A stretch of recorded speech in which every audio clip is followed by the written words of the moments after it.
Hello everyone, welcome back. हम specialisation वाला जो क्वेश्चन है उसके यूनिट वाइज एमसीक्यूज़ कर रहे थे। हर यूनिट से 100 एमसीक्यूज़, 2 यूनिट हमने कंप्लीट कर लिए हैं। नेक्स्ट जो है थर्ड यूनिट है और थर्ड यूनिट के 100 एमसीक्यूज़ हमने करने हैं। यहाँ पर जो है इस वीडियो में 50 एमसीक्यूज़ करेंगे and remaining 50 MCQs third unit के नेक्स्ट वाले वीडियो में हम जो है डिस्कस करेंगे। यहाँ पर पूरा जो स्पेशलाइजेशन वाला पोर्शन है उसको हम जो है कंप्लीट कर चुके हैं। उसके डिटेल्ड लेक्चर जो हैं वो आपको प्लेलिस्ट जो है अलग से मिल जाएगी। तो एमसीक्यूज़ से पहले जो है आप एक बार क्या करें कि उन लेक्चर्स को ज़रूर देख लें, और अगर आपको नोट्स चाहिए तो आप जो है इस व्हाट्सएप के ऊपर हमें जो है वो कॉन्टैक्ट कर सकते हैं। आपको कंप्लीट जो नोट्स हैं एज वेल एज़ जो एमसीक्यूज़ की पीडीएफ है या मॉक टेस्ट है वो भी वहाँ पर जो है प्रोवाइड किए जाएंगे, क्योंकि हम डिटेल में ऑलरेडी जो है सिलेबस जो है वो पूरा डिस्कस कर चुके हैं। जो टॉपिक्स हैं उनको डिटेल में एक्सप्लेन कर चुके हैं, तो यहाँ पर मैं एक्सप्लेनेशन नहीं करूँगा ताकि वीडियो जो है वो शॉर्ट रहे। तो यहाँ पर अगर आपको डिटेल एक्सप्लेनेशन चाहिए तो आप एक बार प्ले लिस्ट में जा कर के जो लेक्चर्स हैं उनको ज़रूर जो है एक बार देख लें, उसके बाद यहाँ पर आकर के एमसीक्यूज़ को प्रैक्टिस करें। तो स्टार्ट करते हैं सीधा। फर्स्ट क्वेश्चन है what is the foundation of human rights in India. Simple question है कि ह्यूमन राइट की फाउंडेशन इंडिया में जो है यहाँ पर जो है 4 ऑप्शन है हमारे पास। इंटरनेशनल ट्रीटीज़, कॉन्स्टिट्यूशन, पॉलिसीज़ की जो फाउंडेशन है वो क्या है। तो फाउंडेशन जो है हम जब बात भी कर रहे थे लेक्चर्स में तो हमने कहा था इंडियन कॉन्स्टिट्यूशन जो है फाउंडेशन, वहाँ पर जो है डिफरेंट राइट्स जो है उनकी बात की गई है। डिटेल में यहाँ बात नहीं करेंगे, आप एक बार लेक्चर देख लें फॉर डिटेल एक्सप्लेनेशन। नेक्स्ट यहाँ पर जो है क्वेश्चन है कि which international document played a crucial role in shaping the concept of human rights globally and influenced India's understanding of human right. चारों ऑप्शन एक बार आप देख लें, आप पास करके जो है ऑप्शंस को अच्छे से पढ़ सकते हो, देन आप आंसर कर सकते हो। यहाँ पर जो है पूछा गया है इंटरनेशनल डॉक्यूमेंट जिसने ह्यूमन राइट्स को जो है शेप देने में एक इम्पॉर्टेंट रोल प्ले किया है, और इसका जो आंसर है वो रहेगा option A, that is universal declaration of human rights. ये क्या है, काफ़ी इंपॉर्टेंट है universal declaration of human rights. तो इसके बारे में डिटेल में हम जो है ऑलरेडी वीडियो जो है वहाँ पर लेक्चर में बात कर चुके हैं। आप एक बार वो ज़रूर देखें, देन एमसीक्यूज़ आके यहाँ ट्राई कीजिए। क्वेश्चन नंबर 3 है what are human rights. Simple question है, ह्यूमन राइट्स क्या हैं। तो यहाँ पर इसका ऑप्शन एज यू नो के ऑप्शन बी रहेगा। ये सिंपल सा क्वेश्चन था कि बेसिक राइट्स और फ्रीडम जो कि इंडिविजुअल जो है उनकी इनहेरेंट इनबॉर्न होती हैं। क्वेश्चन नंबर 4 है which document is often considered foundation of modern human rights. तो foundation of modern human rights किसको कहा जाता है। जैसे अभी ऊपर हमने बात की थी कि यूडीएचआर जो है universal declaration of human rights, जिन्होंने ह्यूमन राइट्स को जो है फाउंडेशन को एक शेप भी दी। तो ये जो universal declaration of human rights हैं इनको हम क्या बोलते हैं, कंसीडर करते हैं फाउंडेशन। देन क्वेश्चन नंबर 5 है when was universal declaration of human rights adopted by United nation. कब अडॉप्ट किया गया था, इसका आंसर आप जो है आप कमेंट्स में ज़रूर दीजिएगा पूरी डेट के साथ। 1948 तो इसका ईयर है option C, but exact date जो है वो आप जो है कमेंट्स में दीजिएगा। लेक्चर में हमने पूरा डिटेल में बात की थी इसकी। नेक्स्ट क्वेश्चन है which organisation is primarily responsible for promotion and protection of human rights globally. तो ये भी एक सिंपल सा ही क्वेश्चन है।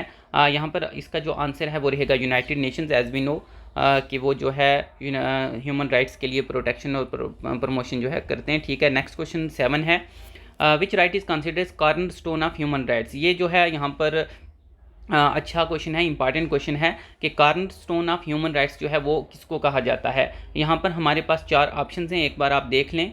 यहाँ पर जो इसका राइट आंसर रहेगा वो रहेगा option B, that is right to life. इसको cornerstone of human rights कहा जाता है। नेक्स्ट क्वेश्चन नंबर 8 है which human right instrument specifically addresses the rights of children. तो इसमें से राइट्स ऑफ चिल्ड्रन की बात कौन करता है, कौन सा ह्यूमन राइट है। यहाँ पर चारों ऑप्शंस को एक बार आप पढ़ लें। तो यहाँ पर इसका जो सही आंसर रहेगा वो रहेगा convention of rights of child. हम जो चाइल्ड राइट्स हैं और वीमेन राइट, क्योंकि सिलेबस में डिटेल में है तो इन दोनों के ऊपर जो है चाइल्ड वीमेन दोनों की राइट्स के ऊपर जो है डिटेल में बात कर चुके हैं। लेक्चर आपको जो है वो अलग प्ले लिस्ट है वहाँ पर मिल जाएगा, आप एक बार ज़रूर देख लें। क्वेश्चन नंबर 9 है what is the concept of cultural relativism in relation to human rights. Option जो है एक बार आप देख लें। इसका जो राइट आंसर रहेगा वो ऑप्शन सी रहेगा, each culture determine its on human right standard. Next question number 10 है विच international human right treaty focuses on rights of women. तो राइट्स ऑफ वीमेन जो है उसके लिए जब हम लेक्चर में भी बात कर रहे थे वीमेन राइट्स की, तो हमने वहाँ पर बात की थी CADAW की। तो इसका यही जो है आंसर रहेगा, यही जो है फोकस करता है convention on elimination of all form of discrimination against women. Option B will be the right answer. Then 11th question हमारे पास है, in the Indian context which fundamental right is explicitly related to protection of life and personal liberty. तो life और personal liberty के लिए तो इसका जो आंसर है वो यहाँ पर इंडियन कॉन्स्टिट्यूशन में पूछा गया है कौन सा आर्टिकल है।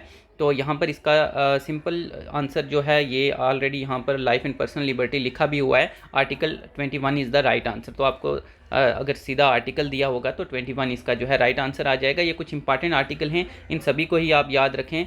14 इक्वालिटी, 19 फ्रीडम, उसके लिए 17 जो है अनटचेबिलिटी को प्रोहिबिट करता है, 13 एक्सप्लॉयटेशन वगैरह। तो ये इंपॉर्टेंट आर्टिकल्स हैं, बाकी भी आप देख लें। वैसे भी फंडामेंटल राइट्स वाला टॉपिक आपको सिलेबस में है। Question number 12, which of the following is considered as civil and political right as per international human rights standard. तो इसमें से कौन सी जो राइट है वो सिविल और पॉलिटिकल के अंदर आएगी। हमने जो है डिटेल में बातें की थी डिफरेंट टाइप्स की ह्यूमन राइट्स की, कि कौन सी सिविल पॉलिटिकल होती हैं, इकनॉमिकल, सभी की हमने बात की थी। तो यहाँ पर पूछा गया है सिविल पॉलिटिकल में क्या आएगा, एक बार आप देख लें। इसका आंसर जो है राइट टू वोट जो है ये रहने वाला है। Then question number 13, what is purpose of International Bill of human rights. तो International Bill of human Rights का यहाँ पर पर्पज़ पूछा गया है। यहाँ पर आप एक बार चारों ऑप्शन देख लें, पास करके आप जो है अपना आंसर दे सकते हैं। इसका आंसर जो है वो रहेगा option C, that is to promote and protect human rights globally. तो ये इंटरनेशनल बिल ऑफ राइट्स का था। अगर हम जो फंडामेंटल राइट्स हैं उनकी भी बात करें तो हमने जो कंसेप्ट यूएसए से लिया है वो यहीं से लिया था, बिल ऑफ राइट्स से। Question number 14 is which right ensure that individual have the freedom to practice their chosen religion और बिलीफ। तो यहाँ पर जो ये सिंपल क्वेश्चन है इसका आंसर ऑप्शन बी रहेगा। ये जो है इजी क्वेश्चन था। क्वेश्चन नंबर 15 है, under Indian constitution which article prohibit discrimination on ground of religion, race, sex. यहाँ पर डिस्क्रिमिनेशन की बात की है, तो डिस्क्रिमिनेशन को यहाँ पर कौन जो है वो प्रोहिबिट कर रहा है, दैट इज़ आर्टिकल 15, ये इसका राइट आंसर रहेगा। फंडामेंटल राइट्स भी आपको डिटेल में है, तो जो इंपॉर्टेंट आर्टिकल्स हैं वो सभी आपको याद रहने चाहिए। पॉलिटी वाले पार्ट में वहाँ पर भी आपको ये काम आएगा। नेक्स्ट क्वेश्चन 16 है, इसमें पूछा गया है कि which human right principle emphasises that all individual are equal before law. तो यहाँ पर राइट टू इक्वालिटी की बात की गई है, जैसे यहाँ पर हमें पता चल रहा है। तो सिंपल क्वेश्चन है, इसका आंसर राइट टू इक्वालिटी रहेगा, जैसे हम अभी बात भी करके आए हैं ऊपर आर्टिकल 14। देन क्वेश्चन नंबर 17, यहाँ पर पूछा गया है कि NHCR इसकी जो फुल फॉर्म है वो यहाँ पर पूछी गई है। तो यहाँ पर इसकी जो फुल फॉर्म है वो क्या रहेगी, आप एक बार ऑप्शन देख लें। It will be National Human Rights Commission. तो National Human Rights Commission India में जो है वो जो ह्यूमन राइट्स हैं उनकी प्रोटेक्शन वगैरह उसके लिए है। इसके बारे में भी हम डिटेल में लेक्चर में बात कर चुके हैं।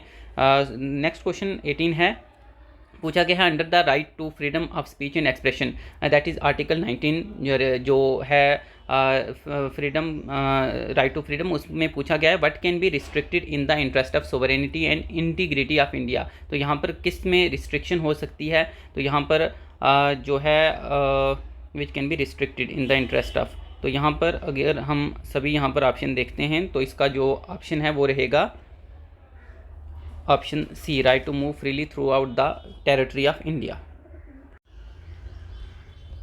डिटेल्ड एक्सप्लेनेशन जो है हम उसी जो है क्या बोलते हैं टॉपिक में वहाँ पर जो है कर चुके हैं। क्वेश्चन नंबर 19 है, what event mark the significant milestone in the evolution of modern human rights.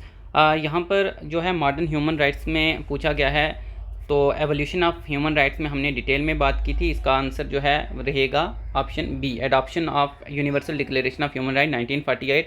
उसके अलावा मैग्ना कार्टा जो है इसका भी काफ़ी इंपॉर्टेंट रोल रहा है, ये भी काफ़ी इंपॉर्टेंट है। आप एक बार लेक्चर जो है ज़रूर देख लें एवोल्यूशन वाला। क्वेश्चन नंबर 20 जो है यहाँ पर है, which document serves as foundational framework for contemporary human rights principle and norms. तो यहाँ पर कौन सा डॉक्यूमेंट जो है, तो इसका जो आंसर है वो रहेगा यूनाइटेड नेशंस चार्टर। तो ये जो है क्वेश्चन नंबर 21 है, universal declaration of human rights जो है कब अडॉप्ट किए गए थे। तो ये ऊपर भी हमने बात की थी, एग्जैक्ट डेट जो है वो आप जो है पूरा याद रखें, ईयर 1948, ये डबल हो गया है question. Question number 22, which organisation adopted Universal declaration of human rights. तो Universal declaration of human Rights किसने किया था, यूनाइटेड नेशन जनरल असेंबली ने किया था। सिंपल क्वेश्चन है, बट ये आपको आ भी सकते हैं, इस टाइप के सिंपल क्वेश्चंस भी आपको आने चाहिए। Question number 23, chairperson of drafting committee for UDHR, जो universal declaration of human rights है उसके चेयरपर्सन कौन थे। तो इसके जो आंसर है वो रहेगा रूजवेल्ट जो है वो उसके जो है चेयरमैन थे, तो ऑप्शन ए जो है वो इसका सही आंसर आ जाएगा। देन कौन सा आर्टिकल जो है universal declaration of human right का वो कहता है कि everyone has right to education, तो राइट ऑफ एजुकेशन यहाँ पर जो इसका आंसर रहेगा वो रहेगा option C, that is article 26। तो ये जो है बात की गई है यूनिवर्सल डिक्लेरेशन जो है वहाँ पर जो आर्टिकल हैं उनकी, ये एक बार आप देख लेंगे किसकी बात की गई है, क्वेश्चन अच्छे से पढ़ के ही आप आंसर करें। Universal declaration of human rights जो है वहाँ पर कितने आर्टिकल्स हैं टोटल, तो इसका जो आंसर रहेगा आप एक बार पास करके अपने तरीके से भी आंसर दे सकते हैं, मैं टाइम की वजह से ताकि वीडियो की लेंथ ज़्यादा आना हो, इसका आंसर जो है वो ऑप्शन सी 30 रहेगा। तो टोटल जो है 30 वहाँ पर जो है हमारे पास आर्टिकल्स जो हैं, जिसमें से मेन आर्टिकल जो है वो आप याद रख सकते हैं, कुछ यहाँ पर भी हैं, बाकी हमने लेक्चर के टाइम कुछ मेन आर्टिकल्स वहाँ भी बात की थी। क्वेश्चन नंबर 26 विच आर्टिकल जो है जो एम्फसाइज करता है right to life liberty and security of person, तो इंपॉर्टेंट आर्टिकल है ये जो है, इसका ऑप्शन रहेगा बी, दैट इज़ आर्टिकल 3। तो ये जो है लाइफ लिबर्टी इंपॉर्टेंट है, ये वाला आर्टिकल आप याद रखें। उसके बाद आर्टिकल 5 ये प्रोहिबिट करता है क्या, तो हमारे पास ये 4 ऑप्शन हैं, आप पास करके देख सकते हैं। तो 5 जो है वो प्रोहिबिट करता है क्या, टॉर्चर, क्रूअल, इनह्यूमन और डिग्रेडिंग ट्रीटमेंट।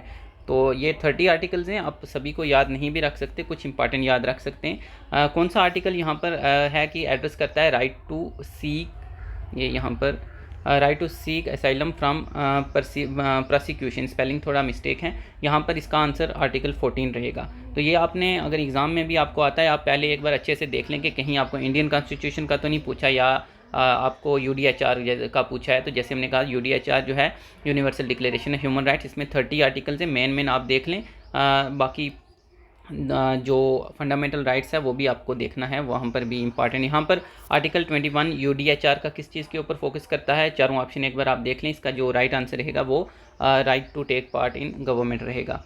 आर्टिकल 14 जो है उसकी अगर हम बात करें तो आर्टिकल 18 जो है वो right to freedom of thought, conscience और रिलीजन, इसकी बात करता है। यहाँ पर डिफरेंट आर्टिकल्स हैं, जितना आप याद रख सकें उतना रख सकते हैं, मेन बाकी उतना ज़्यादा पूछे जाने के चांसेस कम हैं। आर्टिकल 26 जो है वो फोकस करता है राइट टू एजुकेशन के ऊपर। देन UDHR कौन सा आर्टिकल फोकस करता है, right to adequate standard of living including food shelter वगैरह, उसके ऊपर कौन सा करता है, तो वो है आर्टिकल 25, तो ये उसके ऊपर करेगा। ये कुछ इंपॉर्टेंट आर्टिकल्स हैं, जैसे 27 जो है वो किस चीज़ को एड्रेस करेगा, आप पास करके जो है अपना आंसर दे सकते हैं, इसका रहेगा option A, right to freely participate in cultural life, ये 27 रहेगा। उसके बाद फर्स्ट आर्टिकल जो है ये इंपॉर्टेंट है, सभी आर्टिकल्स तो उतना ना, मेन 2-4 आर्टिकल जो हैं उनको लेक्चर जब हम कर रहे थे तो वहाँ पर कुछ मेन आर्टिकल्स बोला था, उतने भी अगर आप याद रखें दैट वुड बी इनफ, उतना ज़्यादा पूछा नहीं जाएगा आई गेस। यहाँ पर जैसे ये इंपॉर्टेंट है कि आर्टिकल 1 जो है जो कहता है कि all humans are born free and equal in क्या, तो इसका जो आंसर है वो रहेगा क्या, option A, dignity and rights. तो ये जो है जो स्टेटमेंट है इसको हम वहाँ पर भी बात कर चुके हैं कि all human beings are born free and equal in dignity and rights, तो ये इंपॉर्टेंट है, इसको आप याद रखें। आर्टिकल 7 जो है वो यहाँ पर एम्फसाइज करता है प्रोटेक्शन अगेंस्ट, इसका जो है डिस्क्रिमिनेशन आएगा। ये आर्टिकल सभी उतना है नहीं, बट यहाँ पर थोड़ा ऐसे MCQs के टाइम जब आप देखते हो तो कई बार आपको वो चीज़ें दिमाग में रह जाती हैं, याद रह जाती हैं, इसलिए इंक्लूड किया गया है। 36 है फर्स्ट आर्टिकल जो है UDHR का, तो फर्स्ट आर्टिकल जो है वो राइट टू यहाँ पर आ जाएगा इक्वालिटी, यानी ऑप्शन ए इसका राइट आंसर रहेगा। Then who is considered driving force behind UDHR's creation, तो जो universal declaration of human rights इसकी जो क्रिएशन थी, तो इसमें जो ड्राइविंग फोर्स है इसके बिहाइंड माना जाता है, कौन थे वो थे रोज़वेल्ट, जैसे ऊपर हमने कहा था फर्स्ट चेयरपर्सन जो है वो भी यही थे, तो इनका इंपॉर्टेंट कंट्रीब्यूशन है। Which article of UDHR prohibit torture and inhuman or degrading treatment, तो यहाँ पर कौन सा आर्टिकल प्रोहिबिट करता है टॉर्चर वगैरह, ये आर्टिकल जो है वो 7 रहेगा, ये इंपॉर्टेंट है थोड़ा।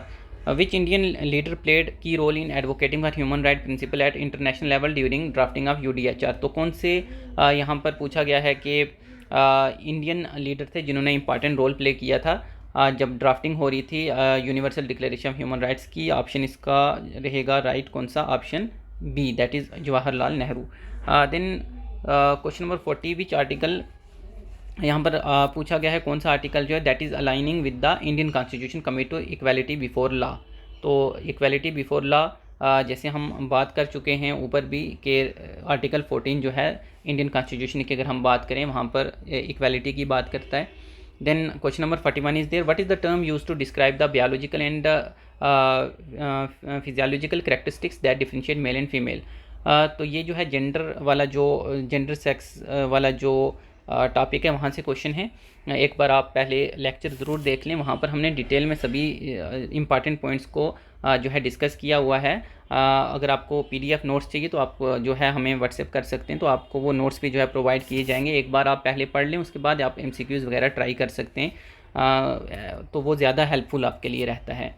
तो यहाँ पर सिंपल है क्वेश्चन ये कि कौन सी यहाँ पर हम टर्म यूज़ करते हैं, दैट इज़ सेक्स। तो हमने दो टर्म्स वहाँ पर पढ़ी थी, सेक्स और जेंडर, वहाँ हमने डिटेल में बात की थी कि कौन सा क्या है। तो जेंडर जब हम बात कर रहे होते हैं तो जेंडर किस चीज़ को रेफ़र करता है, चारों ऑप्शन आप देख सकते हैं। तो जेंडर जो है वो रेफ़र करेगा किसको, ये ऑप्शन भी आएगा सोशली कंस्ट्रक्टेड रोल और एक्सपेक्टेशन। तो दोनों में हमने डिफरेंस की बात की थी, यहीं से ही आपका कवर हो जाता है। जब हम सेक्स की बात कर रहे थे हम बायोलॉजिकल और फिजियोलॉजिकल करेक्टरिस्टिक जो डिफरेंशिएट करते हैं उनकी बात करते हैं, और जेंडर में हम जो रोल असाइन किया है उसकी बात करते हैं। Then question number 43 is which term is use to describe cultural, social and psychological traits.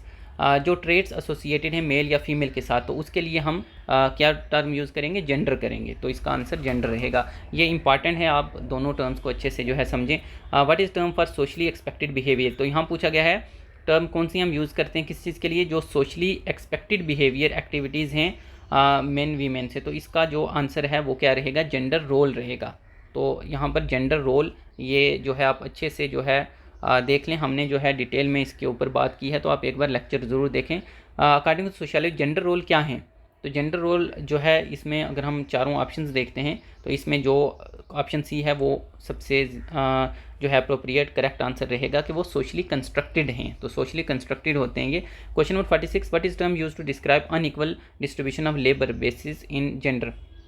तो उसके लिए हम कौन सी टर्म यहाँ पर जो है वो यूज़ करेंगे, that is sexual division of labour. तो ये हम ऑलरेडी बात भी कर चुके हैं, जहाँ पर कुछ टास्क जो है वो जेंडर के बेस के ऊपर मेन या बात कर लीजिए वीमेन मेन को असाइन की गई, that is sexual division of labour, sex के बेस के ऊपर। अदर 47 क्वेश्चन है कि patriarchal society men dominated society में which gender typically holds more power and authority. तो सिंपल है क्वेश्चन, इजी है। यहाँ पर इसका आंसर मेन है। पेट्रियार्कल जहाँ टर्म है तो मेन के लिए, तो अगर मैट्रियार्कल होगा तो वहाँ पर वीमेन की।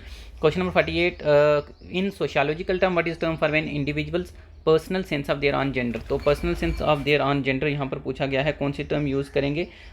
तो यहाँ इसका जो आंसर है सिंपल है, ये जेंडर आइडेंटिटी उसको जो है हम बोलेंगे, जहाँ पर इंडिविजुअल जो है अपनी पर्सनल सेंस है उसको जेंडर आइडेंटिटी इसका आंसर आएगा। क्वेश्चन नंबर 49 यहाँ पर है कि what does the term heteronormativity refers to. तो इसका चारों ऑप्शन एक बार आप पढ़ सकते हैं। इसका राइट आंसर जो है वो ए रहेगा, belief of heterosexuality is the only acceptable sexual orientation, ये इसका आंसर रहेगा। लास्ट क्वेश्चन है आज का इस वीडियो का, और इस जो यूनिट है थर्ड, इसमें बाकी जो 50 MCQs हमारे बच के वो नेक्स्ट वाली हम जो वीडियो है वहाँ पर करेंगे। उसके अलावा कुछ और एडिशनल भी हम बाद में जो है टॉपिक वाइज MCQs लाने की जो है ट्राई करेंगे।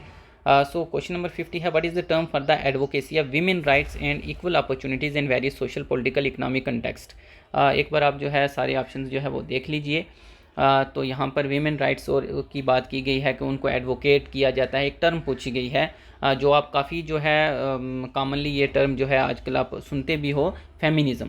तो ये इसका राइट आंसर जो है वो रहेगा, जो बात करता है कि वीमेन राइट्स की इक्वल अपॉर्चुनिटीज़ दी जाएं हर जगह वीमेन के रिलेटेड डिफरेंट, तो ये फेमिनिज़म आ गया। तो ये 50 क्वेश्चन है। बाकी जो 50 क्वेश्चन हैं वो नेक्स्ट जो है हम बात करेंगे। अगर आप नेक्स्ट वाली वीडियो में, अगर आपको नोट्स चाहिए तो आप जो है यहाँ पर हमें व्हाट्सएप कर सकते हैं for complete notes as well as जो MCQs की PDF है उसके लिए। तो नोट्स जो हैं वो आप एक बार लेक्चर भी जो अलग से प्लेलिस्ट है, सभी लेक्चर्स जो है वहाँ पर अपलोडेड हैं, अलग से प्लेलिस्ट बनाई गई है। तो वहाँ पर आप एक बार जा कर के जो है चेकआउट कर सकते हैं। नोट्स वगैरह जो है वो किस टाइप के होंगे वहाँ भी वो आप देख सकते हैं। जो एग्ज़ाम ओरिएंटेड तरीके से जो है उनको प्रिपेयर किया गया है, एक बार आप वो देख लें। उसके बाद जो है आप MCQs वगैरह जो है वो प्रैक्टिस करेंगे तो वो ज़्यादा हेल्पफुल जो है वो आपके लिए रहेगा। So that is all. Next 50 MCQs हम नेक्स्ट वाली वीडियो में जो है डिस्कस करेंगे।